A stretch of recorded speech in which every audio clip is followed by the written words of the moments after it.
Panahon ngayon, nakikita natin ang bigat ng problema ng ating bansa. Mula sa korupsyon sa gobyerno, kahirapan ng mga tao, hanggang sa mga proyektong hindi napapakinabangan tulad ng mga flood control na nagiging pabigat para sa mga mamamayang Pilipino.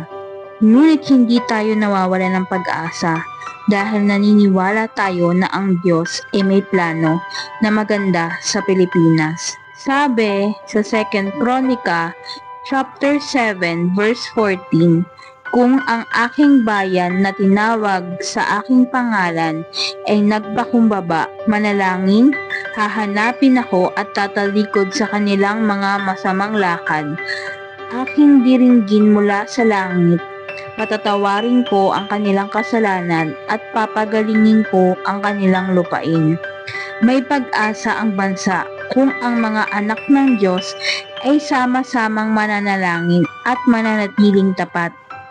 Naniniwala ako na may magandang plano ang Diyos para sa Pilipinas. Tinanggap ng aming bayan ang katotohanan at katarungan na mula sa Diyos. Hindi kami susuko sa pananalangin para sa aming bansa.